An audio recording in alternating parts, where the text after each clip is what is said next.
There's something visceral about great design. What you see and hear matters, but how it makes you feel matters most. Great design creates an experience. That was rough.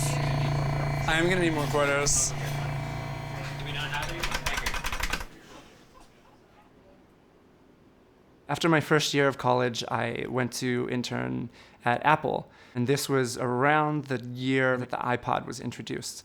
And I got to work with Apple's human interface teams on the human interface guidelines. It's been in continuous development for something like 30 years. When I was there, we added a section on internet distribution of software, like actually, how do you do a good job of getting your software to people over the web, which was new because, before that, you just got it in a box. Probably one of the only documents of its type, and certainly the most well-regarded, so it was really a privilege to work on that. In 2007, I went to work for Google in search. Designing for Google Search is interesting because it's a product used by upwards of 1 billion people every day in all of these different environments and languages and cultures. And so it very much is like a Swiss Army knife. It needs to be quick to pull out, get the job done, and then go away.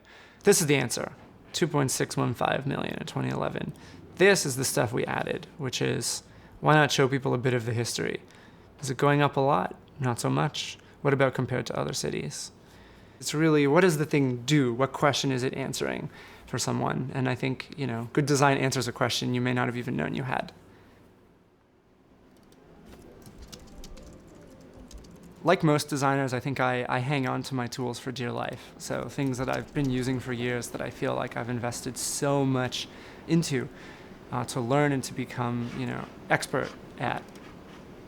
So I'm working on some sketches for a rheumatoid arthritis medication app. So I've done the design here on my desktop. With Graphic, I'm easily able to look at this design on my phone too, so I'll just pull that up.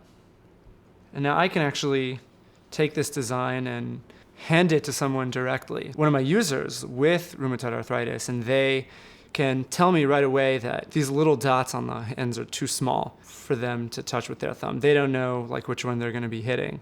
I'll zoom in and select the dots that are too small.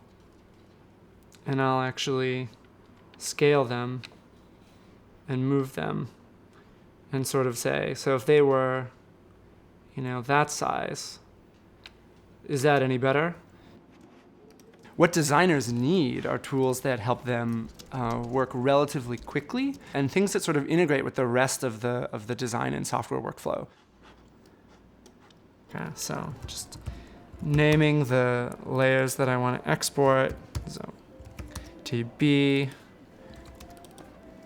heart, and I can easily export those. I've got all my icons there at different sizes ready to be used in my project. Perfect. It's really about that handoff, either to yourself or to another member of your team for production or for an interactive prototype. Those are really handy.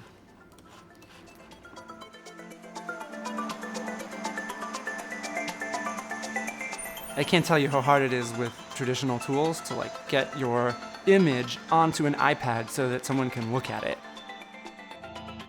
When I actually observe people using software, I'm way less interested in what they say, although that is important, than I am in how they look, how they respond to the questions, or how they respond to things they're seeing on screen.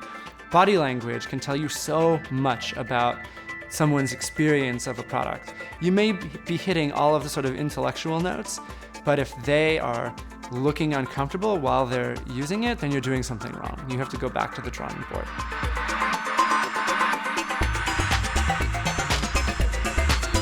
Everyone knows that hitting a drum or a piano is kind of fun because it's pretty easy to have it make a sound.